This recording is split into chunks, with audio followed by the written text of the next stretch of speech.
Rinku Singh team में आता तो मैं समझता हूँ कि हार्दिक पांड्या की जगह नहीं बनती थी टीम में। केएल राहुल काफी टाइम से टीम का हिस्सा रहे, लेकिन इस बड़े वर्ल्ड कप के स्क्वाड में से वो बाहर हो गए। शुभमन गिल परफॉर्म करते हुए आ रहे हैं, उनसे परफॉर्म नहीं हुआ तो वो बाहर हो गए। इस आईपीएल में हमने देखा कि रघुवंशी एक ऐसा प्लेयर नजर आया, उसमें टैलेंट है, आगे जाके खेलेगा। मयंक जो फास्ट बॉलर है, इवेंट 140 क्लिक। इसके अलावा अभिषेक शर्मा ने बहुत जबरदस्त इनिंग्स खेली है आईपीएल के अंदर। मोहम्मद सिराज का एक ऐसा है कि सिराज कंसिस्टेंट परफॉर्मेंस नहीं देता है, क्योंकि वो लीक कर देता है रन ज्यादा के ऊपर से। यशवाल और रोहित जल्दी आउट हो जाते हैं, तो शीट एंकर का रोल कौन अदा करेगा? वो करेगा विराट कोहली करेगा। स्ट्राइक रेट ठीक है उसका, थोड़ा कभी कभी होता है। एक चाहिए होता है, टॉपिक चाहिए होता है कि जो बात वायरल हो जाए, हिट हो जाए, उसको पकड़ लेते हैं। न्यूजीलैंड के पास कोई प्लेयर नहीं था यार, वो अपने लोकल वहाँ के जो क्लब क्रिकेटर्स और जो वहाँ की डोमेस्टिक के प्लेयर है उनसे लेके आके उन्होंने जबरदस्त तरीके से उनको फाइट दे दी पाकिस्तान को। और पाकिस्तान अपनी कंट्री के अंदर अपना होम ग्राउंड, अपनी विकेट, अपना सारा कुछ, उधर वो कुछ नहीं कर पाई। बीसीसीआई मना कर रही है कि इंडिया ट्रैवल नहीं करेगी पाकिस्तान को, और शायद वो हाइब्रिड मॉडल में खेले। मुझे तो यही लगता है कि यार क्योंकि ये हाइब्रिड मॉडल ही हो जाएगा। आप एक कप्तान को चेंज करते हो, कप्तान को चेंज करते हो, उसके बाद वापस वही कप्तान लाते हो जिसको आपने बाहर किया था। Hello and welcome to Sports Now Hindi. आज हमारे साथ जुड़े हैं पाकिस्तान के एक बहुत ही बड़े लेजेंडरी स्पिनर, जो पाकिस्तान को काफ़ी सारे इंटरनेशनल मैचेस में रिप्रेजेंट कर चुके हैं और कई दफ़ा इंडिया के खिलाफ भी खेले हैं। Danish Kaneria sir, a warm welcome to you on our platform and on our YouTube channel. तो सर सर तो सबसे पहले, जैसे भारत का स्क्वाड आया है, वर्ल्ड कप का स्क्वाड आया है, एंड उसमें रिंकू सिंह के नाम के पीछे में काफ़ी चर्चा हुई है कि वो रिजर्व्स में क्यों है, वो मेन स्क्वाड का हिस्सा क्यों नहीं है, मेन 15 का हिस्सा क्यों नहीं है। एंड काफ़ी सारे लोगों का ये कहना है कि वो एक फिनिशर के तौर पे उभरे हैं पिछले 2 साल पे, बट आपने उन्हीं को इंक्लूड नहीं करा है अपने स्क्वाड पे। तो आप मतलब बेसिकली अगर आपको एक असेसमेंट करना हो इंडिया के स्क्वाड का, कैसे T20 इवॉल्व करा है इन कुछ सालों में, तो आप कैसे देखते हैं इंडिया के स्क्वाड को और बेसिकली रिंकू सिंह वाले मुद्दे को? देखिए, इंडिया का नो डाउट इंडिया ने बड़े जबरदस्त क्रिकेटर्स निकाले। यंगस्टर की खास तौर से बात करूं, जिस तरीके से यशस्वी जायसवाल उभरते हुए सामने आए इस आईपीएल में, हमने देखा कि रघुवंशी एक ऐसा प्लेयर नजर आया, उसमें टैलेंट है, आगे जाके खेलेगा। मयंक जो फास्ट बॉलर है, इवेंट 140 क्लिक। उसके अलावा अभिषेक शर्मा ने बहुत जबरदस्त इनिंग्स खेली है आईपीएल के अंदर, और बहुत सारी चीजें। जहां तक रिंकू की बात है, तो I also feel that he should be in the team, क्योंकि अगर परफॉर्मेंस की बात करते हैं, अगर आईपीएल के अंदर अगर आप देखें, केएल राहुल काफी टाइम से टीम का हिस्सा रहे, लेकिन इस बड़े वर्ल्ड कप के स्क्वाड में से वो बाहर हो गए। शुभमन गिल परफॉर्म करते हुए आ रहे हैं, उनसे परफॉर्म नहीं हुआ तो वो बाहर हो गए। और जहां पर देखिए, अगर रिंकू सिंह टीम में आता तो मैं समझता हूँ कि हार्दिक पांड्या की जगह नहीं बनती थी टीम में, नो डाउट। क्योंकि आईपीएल के अंदर जिस तरह का हार्दिक पांड्या की परफॉर्मेंस रही, अगर उस परफॉर्मेंस को देखते हुए, और जब से उन्होंने कमबैक किया टीम इंडिया में, उनकी परफॉर्मेंस अच्छी थी, लेकिन उसके बाद उनकी परफॉर्मेंस जो है कंसिस्टेंस नहीं दिखी वैसे।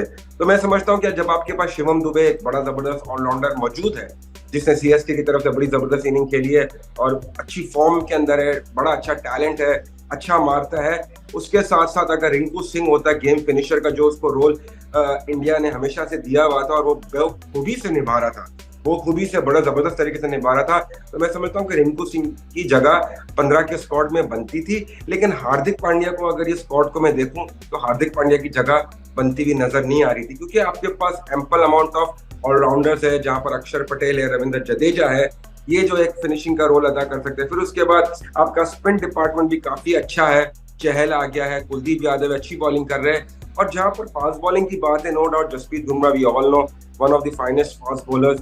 और फिर आपके पास मोहम्मद सिराज का एक ऐसा है कि सिराज कंसिस्टेंट परफॉर्मेंस नहीं देता है, क्योंकि वो लीक कर देता है रन, ज्यादा रन लीक कर देता है। तो आई थिंक उस एरिया के अंदर थोड़ा देखना चाहिए था कि सिराज को सिर्फ और सिर्फ कंटेन वाली बॉलिंग अगर वो करे, और विकटे का काम है वो जसप्रीत बुमराह हो गया, चहल हो गया, कुलदीप यादव हो गया, ये करे। तो ओवरऑल तो स्क्वाड अच्छा है, लेकिन मैं समझता हूँ कि रिंकू सिंह की स्क्वाड में जगह बनती थी और बननी भी चाहिए थी।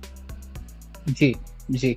एंड जैसे ये जो अपकमिंग हमारा T20 वर्ल्ड कप है, वो यूएसए और वेस्ट इंडीज में खेला जाएगा। इन पार्ट्स अब बहुत चर्चाएं हो रही है कि वेस्ट इंडीज पे 2 पेस्ड विकेट्स होते हैं, स्पिनर्स को ज्यादा मेहनत, ज्यादा उनको असिस्टेंस मिलती है, ज्यादा मदद मिलती है उनको। तो अगर आप इंडिया का स्क्वाड कॉम्बिनेशन देखें, तो अभी फिलहाल देख के ऐसा लग रहा है कि 3 स्पिनर एंड 2 पेसर के साथ हो जाएंगे। तो आप इस चीज को कैसे देखते हैं कि मतलब कौन ज्यादा इफेक्टिव होगा वेस्ट इंडीज के ट्रैक्स पे, हमारे स्पिनर्स या पेसर्स? किसी भी टीम के, सिर्फ इंडिया के ही नहीं। अगर किसी की बात करो, आई थिंक स्पिनर्स डोमिनेट करेंगे because of slow track island है वेस्ट इंडीज। आइलैंड में हमेशा स्लो ट्रैक नजर आता है, स्पिन होता है बॉल अर्ली ऑन, अपना शुरू के अंदर बोला सीम भी होगा बॉल, फास्ट बॉलर को थोड़ा मदद मिलेगा, जहां सीम होगा वहां स्पिन होगा। आई थिंक जो कॉम्बिनेशन इंडिया का स्पिन का है, जहां पर रविंद्र जडेजा आ जाते हैं, कुलदीप यादव चाइनामैन आ जाते हैं, और फिर राइट आर्म लेग स्पिनर चहल आ जाते हैं, तो एक अच्छा कॉम्बिनेशन बनेगा। मेरे ख्याल से इंडिया जो प्लान कर रही है वो मेरे ख्याल से 2 लेफ्ट आर्म स्पिनर के साथ जाने के लिए और 1 राइट आर्म लेग स्पिनर के साथ जाने के लिए, इस तरह से प्लान कर सकती है। लेकिन आप निग्लेक्ट नहीं कर सकते कुलदीप यादव को, क्योंकि कुलदीप यादव ने बड़ा अच्छा परफॉर्म करते हुए आ रहा है, कंसिस्टेंट परफॉर्म करते हुए आ रहा है, उसका जो कॉन्फिडेंस है वो बहाल हुआ है। I think Kuldeep Yadav should be the first preference over Chahal because he is been doing pretty well for team India. लेकिन जहां पर फास्ट बॉलिंग की बात है तो डेफिनेटली इंडियन टीम वहां पर देखेगी कि हार्दिक पांड्या को जो वाइस कैप्टन है उनको तो खेलना ही है, तो अभी शिवम दुबे को कौन से नंबर पे खिलाएंगे, ये बड़ा एक डिबेट होगा मैनेजमेंट के ऊपर कि शिवम दुबे अगर खेलते हैं जिस तरह की उसकी फॉर्म लगी हुई है तो कौन से नंबर पे वो खेलेगा, क्योंकि आपकी जो बैटिंग है वो काफी डीप जाती है जहां पर नीचे से आके कुलदीप भी अच्छी खासी बारी कर लेता है और अपना बाकी की जो टेल है वो भी अपना आके मार लेते हैं।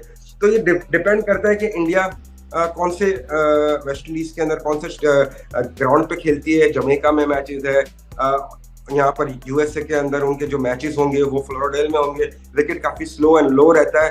तो ये डिपेंड करता है ऑन द गिवन डे कि किस तरह का ट्रैक बनाया जाता है और मैनेजमेंट क्या समझती है कि what is the better option to play the game. But यहाँ पर ये होगा कि क्योंकि हार्दिक पांड्या को कौन से नंबर पे बैटिंग करेगा, that will be the main issue for team management.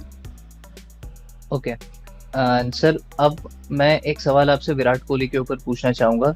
जैसे कि बहुत सारे क्रिकेट एक्सपर्ट्स और फॉर्मर क्रिकेटर्स, उनका बहुत एक कंसर्न रहा है विराट कोहली के T20 स्ट्राइक रेट को लेके। अब क्या है कि वेस्ट इंडीज पे जो है हमें 2 फेस्ड पिचेस मिलेंगी, 2 फेस्ड ट्रैक्स मिलेंगी, तो उनका एक बहुत बड़ा मेजर कंसर्न था कि क्या इस स्ट्राइक रेट के साथ और इस मौजूदा जैसे वो बैटिंग करते हैं, एक एंकर रोल का बैटिंग करते हैं वो, तो क्या उनकी इस टीम में जगह बनती है। वैसे अभी हाल फिलहाल में कोहली भी आए थे एक IPL मैच के पोस्ट प्रेजेंटेशन में, उन्होंने बोला कि मैं ये करता आया हूँ बहुत सालों से, तो कॉम बॉक्स में लोग बैठ के मुझे ये ना बोले कि मेरा स्ट्राइक रेट अच्छा है या बुरा है। तो आप इस पूरे विराट कोहली के सिचुएशन को और वो कैसे फिट बैठते हैं इस T20 टीम में, इंडिया की 11 में, कैसे देखते हैं आप इस चीज को? देखिए, एक तो विराट ने अच्छी बात करी और लोगों का क्योंकि एक चाहिए होता है, एक टॉपिक चाहिए होता है कि जो बात वायरल हो जाए, जो हिट हो जाए तो उसको पकड़ लेते हैं। Virat Kohli for the long time in serving for team India, one of the finest batsman है, रन उसके अंबार लगे हुए। देखिए, स्ट्राइक रेट स्लो, कभी कभी कोई मैच ऐसा आता है कि जहां पर विकेट डबल पेस होता है, वहां पर थोड़ा रुकना पड़ता है और फिर डीप लेके जाके रन करने पड़ते हैं। अगर वो शुरू में आके मार धार करे और आउट हो जाए तो फिर लाइन लग जाती है। उनके ऊपर बड़ी जिम्मेदारी है टीम की, वो शोल्डर पे लेके टीम को चलते हैं। और मैं समझता हूँ कि लोगों को नहीं कहना चाहिए, क्योंकि पहले स्टैट्स को देखें, स्ट्राइक रेट ठीक है उसका थोड़ा कभी कभी होता है, लेकिन मैं नहीं समझता हूं कि जिस अंदाज का वो प्लेयर है, कितना बड़ा वो प्लेयर है, I think everybody should have confident him, उसको बैक करना चाहिए और he is the backbone of team India batting. अगर आपके ऊपर से यशवाल और रोहित जल्दी आउट हो जाते तो शीट एंकर का रोल कौन अदा करेगा? वो करेगा विराट कोहली करेगा। जब तक विराट कोहली 20 ओवर तक नहीं खड़ा रहेगा तो दूसरे को भी नहीं खिला सकेगा। तो आई थिंक विराट कोहली का जो रोल है और वो जो रोल बखूबी से निभा रहे हैं, आई थिंक इट्स ब्रिलियंट। और विराट कोहली की बिल्कुल मैं तो समझता हूँ T20 के सारे फॉर्मेट में जगह बनती है। और देखिए, ये इनका आखिरी ऑलमोस्ट लाइकली आखिरी T20 वर्ल्ड कप हो सकता है। तो I think they should give in a fair chance. और उनको ये इस वर्ल्ड कप के अंदर विराट कोहली सबकी जो भी बोल रहा है वो अपने बल्ले से काम दिखाएगा। वो बोलते कम है लेकिन वो बल्ले से जवाब ज्यादा देते हैं। जी जी। अभी सर, जैसे इंडियन टीम का ट्रेंड चलता आ रहा है, एक बहुत पॉपुलर सी एक बात हो गई कि वो नॉकआउट्स में मतलब कुछ उनको हो जाता है, वो प्रेशर में क्रम्बल कर जाते हैं। हमने ये 2023 के वर्ल्ड कप फाइनल में भी देखा। तो आपको क्या लगता है कि इस टीम के साथ या पिछली जो भी टीमें हैं 2013 के बाद जो भी टीमें ICC नॉकआउट्स में क्वालिफाई करी है इंडिया की, आपको एक वो क्या फैक्टर दिखता है जिसकी वजह से वो टाइटल, एक ICC टाइटल से हर बार दूर रह जाते हैं? बिल्कुल सही बात करी। और ये काफी टाइम से ऐसा हो रहा है कि अभी लास्ट टाइम भी टूर्नामेंट ICC इवेंट में 50 ओवर वर्ल्ड कप में सारे मैचेस जीते हैं और आखिरी में सिर्फ एक मैच था। और एक मैच का हमेशा मेंटली ये रहता है कि यार सारे मैच जीत गए, अभी एक मैच है। अभी जब एक मैच आता है तो वो कहते हैं कि यार प्रेशर ले लेते हैं। आप ऑस्ट्रेलिया को देखिए, 50 ओवर वर्ल्ड कप में ऐसा लग रहा था कि ऑस्ट्रेलिया बाहर हो जाएगी, टूर्नामेंट से बाहर हो जाएगी, लेकिन they went on winning the world cup क्योंकि वो फेज से गुजर चुकी थी। इसके लिए बीच के अंदर हमेशा से ये होता है कि अगर आप एक आध मैच राउंड में हार जाओ ना, तो उससे इतना फर्क नहीं पड़ता, उससे प्रेशर आपका और रिलीज हो जाता है। लोग तो बात करेंगे कि हार गए वह है, लेकिन वो टीम का मोरल को काफी बुलंद कर देता है, और फिर वो एक विनिंग स्ट्रीक पर आ जाता है। सही टाइम पर पिक कर लेना, सही टाइम पर विनिंग स्ट्रीक पिक कर लेना। क्योंकि ये देखिए पाकिस्तान की टीम का क्या है कि Pakistan always better and good when they are in pressure. ये 92 से शुरुआत हुई है पाकिस्तान की, 92 वर्ल्ड कप में, जहां पाकिस्तान ऑलमोस्ट वर्ल्ड कप से बाहर था, फिर आके वर्ल्ड कप जीत गया। और उसी तरीके से देखे कि काफी जगहों के ऊपर आईसीसी चैंपियंस ट्रॉफी में इंग्लैंड के अंदर भी पाकिस्तान जिस तरह खेल रहा था, हारा और फिर फाइनल जीता और वो ट्रॉफी जीता। तो पाकिस्तान प्रेशर में बहुत अच्छा खेलता है। इंडिया का ये है कि थोड़ा प्रेशर में वो प्रेशर को कोप नहीं कर पाती है, तो ये चीज उनको देखनी पड़ेगी और बात करनी पड़ेगी। मेंटली वो करना पड़ेगा, स्ट्रॉन्ग करना पड़ेगा, खास तौर से राहुल द्रविड़ जो कोच है, रोहित शर्मा, विराट कोहली, ऐसे प्लेयर जिन्होंने सारे बड़े प्लेयरों के साथ खेले हुए हैं और उनके पास एक्सपीरियंस है। तो प्रेशर को कोप कैसे करना है, वो प्रेशर हमारे हाथ से निकले ना, बस एक जीत का सिलसिला जारी है, तो वो जीत को पकड़ के रखना है। ठीक है, इन द माइंड होता है कि on the given day if we play bad we will lose the game, that's fair enough, but वो फियर फैक्टर नहीं आना चाहिए कि यार हम हार सकते हैं। जब फियर फैक्टर आता है ना कि हम हार सकते हैं, तो वो हार आपके पीछे आती है। जब आप ये फियर फैक्टर निकाल दे, नहीं यार हमने सबको मारा है, आज भी हम मारेंगे, और एक दिलेरी के साथ उसी मोमेंटम को बनाए रखें, तो ये बड़ा इंपॉर्टेंट होता है कि मोटिवेशनल टॉक और प्लेयरों को जज्बा देना, प्लेयरों के अंदर वो खूब वो कहते हैं ना भूख पैदा करना कि इतना जीते हैं, एक और जीत ही सही। तो इस तरह से बहुत सारी चीजें होती है कि आप मेंटली मोटिवेट कर सकते हो, थोड़े स्ट्रैटेजी चेंज कर सकते हो, प्लान थोड़ा डिफरेंट अवे से कर सकते हो, तो दैट विल रियली हेल्प। और ये तो रहा है कि इंडिया की टीम जब भी आईसीसी इवेंट होता है अच्छा खेलते हुए आ रही थी, टूर्नामेंट का अच्छा आगाज करती है, फिर एकदम से जाके वो एक प्रेशर बिल्डअप होता है, वहां पर वो कोलैप्स करती है। तो आई थिंक ये एरिया है जहां पर थोड़ा वर्क करना पड़ेगा टीम इंडिया को। जी। एंड जैसे आपने पाकिस्तान टीम के बारे में बात की कि प्रेशर के अंडर वो डिलीवर करते हैं। अब क्या है कि जब 23 वर्ल्ड कप खत्म हुआ तो बाबर आजम से कैप्टेंसी की ड्यूटीज लेके शाहीन शाह अफरीदी को दिया गया। अब फिर से एक वर्ल्ड कप शुरू होने वाला है 1 महीने में, बाबर आजम को फिर से कप्तानी दी गई है। एंड जो आपके जो मोहम्मद आमिर है वो वापस आ रहे हैं पाकिस्तान की टीम में, शायद वो T20 वर्ल्ड कप भी खेले। तो मतलब अभी जो पाकिस्तानी क्रिकेट का लैंडस्केप है and going into the world cup, I mean कैसे असेस कर रहे हैं वो आप कि मतलब क्या चांसेस हैं, क्या कोई इश्यूज हैं उनके टीम में? इश्यूज तो वहां पर बहुत सारे हैं, आपको तो पता है। और मसला ये है कि आप रिलाई नहीं कर सकते हो, लेकिन आप एज अ मैनेजमेंट, एक कप्तान है वो कप्तानी कर रहा है, लोगों के बहकावे में आके, कुछ आपके जो लोग हैं चाहते हैं उनके बहकावा में आके आप एक कप्तान को चेंज करते हो, कप्तान को चेंज करते हो, उसके बाद वापस वही कप्तान लाते हो जिसको आपने बाहर किया था। आप एक नया कप्तान ऑस्ट्रेलिया भेज देते हो, बेचारे ऑस्ट्रेलिया पाकिस्तान हमेशा बहुत बुरी तरीके से हारा है, उधर उन्होंने बहुत बुरा मारा है। तो मतलब आपका सिस्टम मुझे समझ नहीं, मैं इसके लिए आज तक नहीं समझ आया कि हो क्या रहा है। इतना जिक्सॉ बना हुआ है ना, इतना जिक्सॉ, प्लेयरों का भी नहीं पता कि प्लेयर का रोल कहाँ है। आज वो ओपन कर रहा होगा तो अगले दिन वो 11वां नंबर पे खेल रहा होगा। तो मतलब कुछ समझ नहीं आता है। जहां पर इनकी कोचिंग की भी बात अगर कर लो, स्टाफ ले लो, पहले बाहर से लेके आते, फिर यहाँ के लोकल रखते, लोकल को बाहर करते, फिर बाहर से लेके आते, लेकिन confused.com वाली चीज चलती है उनके अंदर। समझ नहीं आता है कि कौन सा प्लेयर आ रहा है। मतलब कि आपने शाहीन को लेके आए, आमिर को भी लेके आगे, but why for going backward क्यों जाना है? पीछे की तरफ क्यों देखना है? आगे की तरफ देखिए, जो लड़के खेल रहे हैं, जो यंगस्टर्स हैं, जो परफॉर्म करते हुए आ रहे हैं, जो खेल रहे हैं अच्छा, उनको आप कंसिडर करें ना। आप अगेन बैक चले गए, वापस से उसी चीज को दोहरा रहे। दरार तो होगी ना, क्योंकि शाहीन कह रहा कि यार कल तक मैं बॉलिंग का बोझ उठा रहा था और वो जबरदस्त तरीके से उठा रहा था बोझ और परफॉर्म भी कर रहा था। आज ये हो गया कि मेरे ऊपर से वो चीजें हट गई है और इधर आ गई, रिफ्लेक्ट इसके ऊपर हो गई है। तो आई थिंक ये क्रिकेट आपकी मतलब टीम को बनाने वाला काम नहीं कर रही है, तोड़ने वाला काम कर रहे हैं। लड़कों के आपस में बीच के अंदर वो होगी, अनबन हो जाएगी। फिर आप अभी रिसेंटली सीरीज देख लेना, न्यूजीलैंड के पास कोई प्लेयर नहीं था यार। वो अपने लोकल वहाँ के जो क्लब क्रिकेटर्स और जो वहाँ की डोमेस्टिक के प्लेयर है उनसे लेके आके उन्होंने जबरदस्त तरीके से उनको फाइट दे दी पाकिस्तान को। और पाकिस्तान अपनी कंट्री के अंदर, अपना होम ग्राउंड, अपनी विकेट, अपना सारा कुछ, उधर वो कुछ नहीं कर पाई। तो इससे पता चलता है कि यार प्रॉब्लम क्या है कि वो स्टेबिलिटी नहीं है। आज आप देखोगे कि लड़का कुछ है, तो वो अगले दिन लड़का बाहर हो जाएगा, वो पिक्चर से ही आउट हो जाएगा, वो कहीं होगा भी नहीं नजर। तो आई थिंक ये चीजें बड़ी रिफ्लेक्ट करती है। दैट्स व्हाई आई गेट, मैं इसके लिए इस पे बात भी नहीं करता हूँ ज्यादा, क्योंकि भाई आए दिन कुछ होता है। आज अभी चेयरमैन कोई है साहब है, तो कल सुबह आप देखोगे कि कोई नया चेयरमैन बैठा होगा। तो टीम का कप्तान आज बाबर है, तो कल किसी और को बना दिया गया होगा। तो मतलब समझ नहीं आता ना कि एक प्रोसेस है। अभी इंडियन टीम का क्या है, पूरी आईसीसी इवेंट से पहले जितनी भी सीरीज आती है उसके अंदर 20-25 जो लड़के हैं उनके, उसमें से वो निकाल के खिलाती रहती है, यंगस्टर को मौके देती रहती है। फिर उनका आईपीएल आता है, आईपीएल में और लड़के दिखते हैं, उनकी कंपटीशन बढ़ती है, फिर एक अच्छी टीम बनती है। तो ऐसा तो वहां होता ही नहीं है ना, मतलब कि वहां तो पता ही नहीं है कि सिलेक्शन कमेटी क्या काम कर रही है, कोच का क्या विजन है। सबका एक विजन होता है ना, मतलब एक कोच का, कप्तान का विजन है कि भाई मुझे आपने 3 साल का कप्तान बनाया हुआ है। कोच का काम है कि आपने मुझे 3 साल के लिए कोचिंग दी हुई है, तो मेरा 3 साल के अंदर ये मेरा विजन रहेगा, इतने लड़कों को मैं बनाऊंगा, इतने लड़के खेलेंगे ये। लेकिन वहां तो ऐसा कुछ भी नहीं है, विजन नाम की कोई चीज नहीं है। जो आ रहा है खेले जा रहा है, खिलाया जाओ। अभी पीएसएल जैसे इवेंट देखिए, पाकिस्तान की टीम इसके लिए नहीं अच्छी बनती है क्योंकि हमेशा से डोमेस्टिक को निग्लेक्ट किया गया है। इंडिया में रणजी ट्रॉफी को रिस्पेक्ट दी गई है। जो ट्रॉफीज होती है, डोमेस्टिक क्रिकेट होती है, उसको रिस्पेक्ट दी जाती है। उसमें से प्लेयर निकल के वो एक बड़े प्लेटफॉर्म पे लाते हैं। सबसे बड़ा प्लेटफॉर्म है आईपीएल का, वहां पर आके वो और निखरते हैं और वो इंडियन टीम में जाते हैं।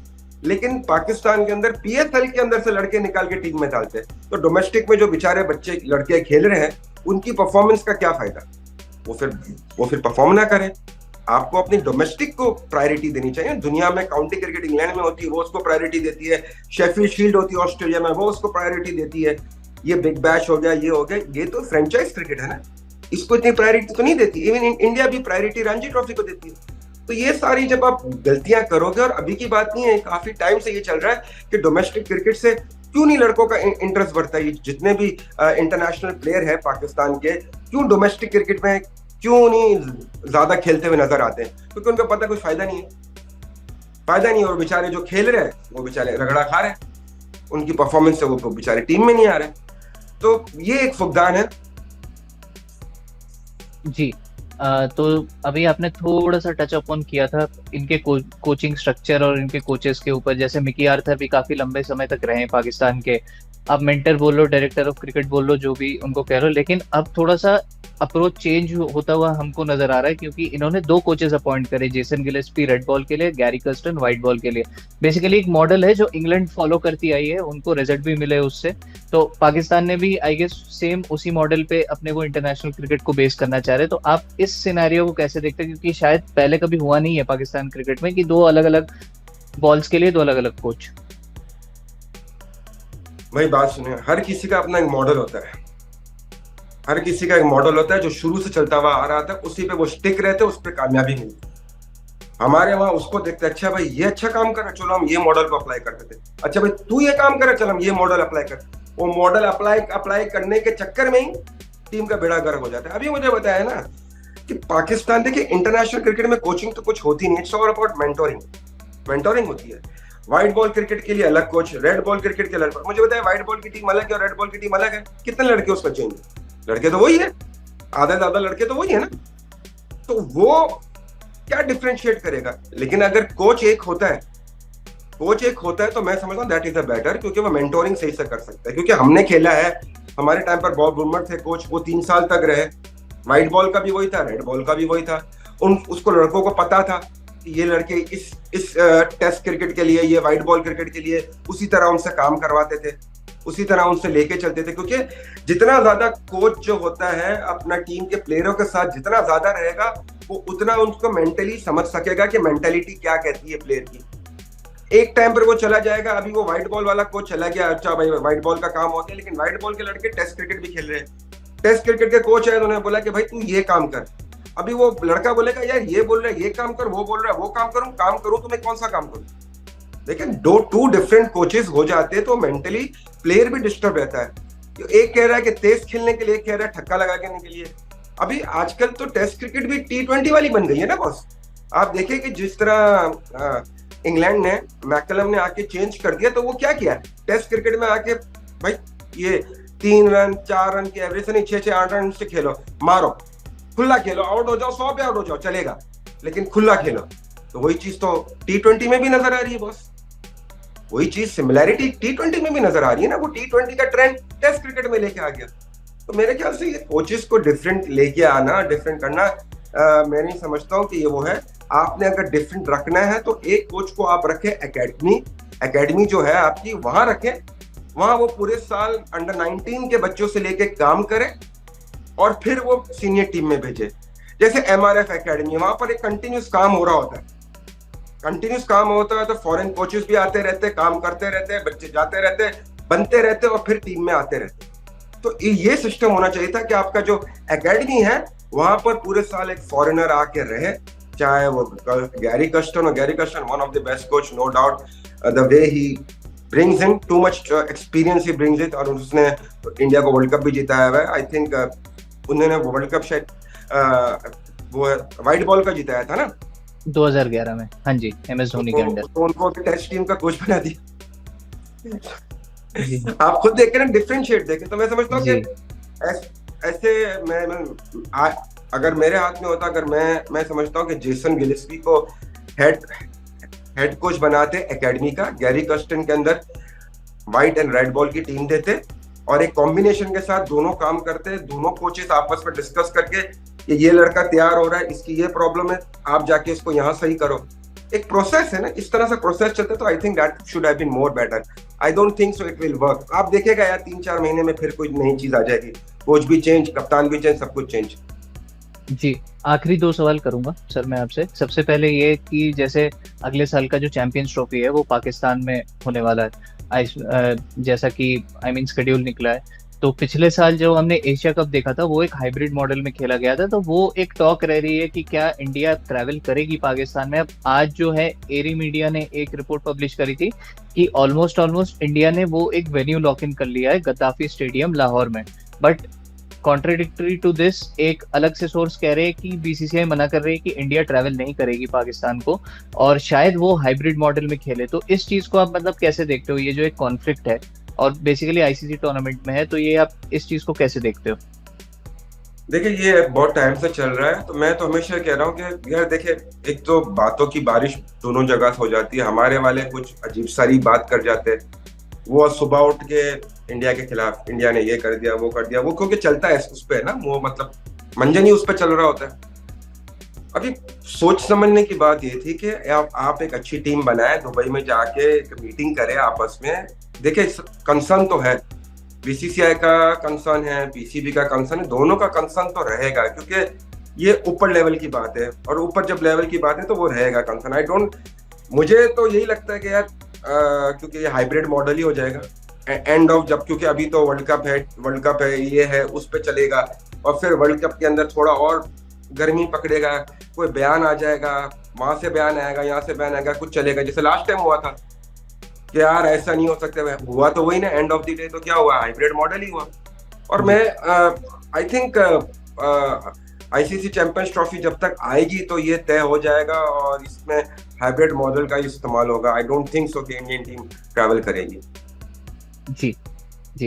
एंड आखिरी सवाल आपसे पूछूंगा मैं सर, आपने एक हार्दिक पांड्या को आप एक उस पे एक आपका ओपिनियन था कि वो शायद T20 वर्ल्ड कप स्क्वाड का हिस्सा नहीं होने चाहिए थे, अभी वो IPL खेल रहे जैसे, तो ऐसी कोई खास परफॉर्मेंसेस उनकी आई नहीं IPL में, जैसे वो एक होता है ना कि टीम को बैलेंस देते हैं और मुंबई के कप्तान है वो। तो अगर आपको पिक करना होता हार्दिक पांड्या या शिवम दुबे में से कोई एक फास्ट बॉलिंग ऑलराउंडर अपने टीम में, तो आप बेसिकली किसके साथ जाते हैं considering the current form and situation? Considering the current form and situation, definitely I should have gone with Shivam Dubey, क्योंकि देखिए एक कप्तान, एक GT के कप्तान थे, GT को उन्होंने जिताया, आया मुंबई के कप्तान बने। ऑलरेडी एक कप्तान रोहित शर्मा जो इंडियन टीम के कप्तान है वहां पर मौजूद थे, और फिर बाद में बहुत सारे बीच में सुनने को इंसिडेंट्स भी मिले थे कि आपस में बहुत सारी चीजें हो गई। रोहित ने ऑलमोस्ट कह दिया कि मैं लास्ट ईयर है मेरा, मुंबई इंडियंस में नहीं खेलूंगा अभी। तो जब दोनों प्लेयर टीम इंडिया का ही है, लेकिन कॉन्फ्लिक्ट हो गया ना आपस के अंदर, थोड़ी सी हो जाती है, अगर थोड़ी सी भी हो जाती है तो फिर वो मामला वैसे नहीं रहते। लेकिन उनकी परफॉर्मेंस खुद भी ऐसी नहीं रही कि वो अपनी परफॉर्मेंस से बोल सके नहीं यार मैं सही कह रहा था। कप्तान तभी सही कहता है कि जब उसकी परफॉर्मेंस लेवल ऊपर हो, जब उसकी परफॉर्मेंस लेवल ऊपर होती है तो वो बोल सकता है, उसका हक बनता है। लेकिन आपकी जब परफॉर्मेंस भी नहीं हो रही है ना, आपकी बैटिंग से रन हो रहे हैं, बॉलिंग में आपसे वैसा परफॉर्म नहीं हो रहा, बीच में कभी बॉलिंग कर रहे थे, बीच में बॉलिंग नहीं कर रहे थे, सेलेक्टर्स का प्रेशर आया कि भाई अगर आपने बॉलिंग नहीं की तो वी हैव टू थिंक कि आपको वर्ल्ड कप की स्क्वाड में रखे नहीं रखे। उसके बाद आपने बॉलिंग वापस से शुरू कर दी। शिवम दुबे कंसिस्टेंट रन करता हुआ आ रहा है, परफॉर्मेंस अच्छी दे रहा है। सीएसके की आप टीम देखें क्योंकि वहाँ एम एस धोनी मौजूद है, अच्छी तरीके से यूटिलाइज कर रहे हैं और वो भी अच्छा परफॉर्म कर रहा है। इस तरीके से बहुत से ऐसे प्लेयर हैं, ऋतुराज गायकवाड जैसा प्लेयर नहीं है आया है, बहुत सारे ऐसे प्लेयर हैं जो टीम का हिस्सा नहीं बने। लेकिन I should have definitely gone with Shivam Dubey और अपना पांड्या की जगह पर I should have gone with Rinku Singh. Okay, क्योंकि सर आपने एम एस धोनी का नाम ले लिया तो एक लास्ट सवाल मैं उन पे पूछना चाहूंगा कि बहुत लोग स्पेकुलेट कर रहे हैं कि ये उनका आईपीएल हो सकता है, आखिरी आईपीएल हो सकता है उनका। वो लंबे बाल में, जैसे वो बोलते हैं ना विंटेज धोनी, उस लुक में हमको नजर आ रहे हैं। तो कोई एक स्पेशल मेमोरी या कुछ भी, आप एम एस धोनी को किस तरीके से देखते हैं, या आप दोनों खेले भी एक दूसरे के अगेंस्ट पास्ट में, तो कोई एक स्पेशल मेमोरी या ऐसा कुछ जो भी एम एस धोनी के बारे में आप शेयर कर सके? एम एस धोनी, या नो डाउट, इंडिया को आईसीसी चैंपियंस ट्रॉफी जिताने में उनका, आईसीसी की जितने इवेंट है जिताने में उनका बड़ा हाथ है, टीम को बनाने में बड़ा हाथ है। जहां पर सौरव गांगुली ने छोड़ा था वहां पर एम एस धोनी ने लिया, टीम को बनाया, यंगस्टर्स को लेके आया टीम में, बहुत सारी चीजें पॉजिटिव उसने की। और सबसे अच्छी चीज एम एस धोनी की है कि इज अ थिंकिंग गाय। मतलब वो जो वो सोचता है ना, वो बड़ी डीप सोचता है, वो दूर तक की सोचता है, वो छोटी सोच नहीं रखता है, वो बड़ी सोच रखता है कि यार ये लॉन्ग टर्म के लिए किसको फायदा होगा। और that is makes him one of the finest wicket keeper batsmen India produced and captain, ठीक है ना। और उनकी जो अच्छी चीज ये है कि वो लेके चलने वाले प्लेयर है, यंगस्टर्स को बैक करते हैं, यंगस्टर्स को पूरा कॉन्फिडेंस देते हैं।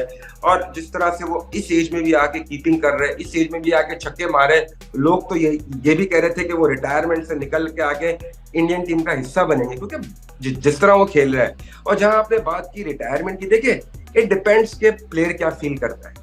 लोग तो बोलेंगे कि भाई, लोग तो उनको बहुत पहले से कह रहे थे कि भाई इनको रिटायर हो जाते हैं, लेकिन वो क्या फील करते हैं, वो सिर्फ आईपीएल खेलते हैं, ठीक है ना। और जिस तरह वो टीम को चलाते हैं, टीम को लेके चल रहे हैं, जब मैं समझता हूँ वो तब इस टीम का हिस्सा तो रहेंगे, एज अ मेंटोर रहेंगे, जो भी रहेंगे वो इस टीम का हिस्सा तो रहेंगे। लेकिन once he feels that okay, the captaincy which I have given to Ruturaj Gaikwad, now he is making it into a thing. अभी वो सही से कप्तानी कर रहा है, टीम को सही हैंडल कर रहा है, उसको पता चल गया क्या करना है क्या नहीं करना है, then he will just step from the field. अभी तो वो खेलेंगे, अभी वो टाइम लेंगे कि ये टीम को मैंने बनाया है, ये टीम को मैंने लेके चला है, ये टीम बिखरनी नहीं चाहिए।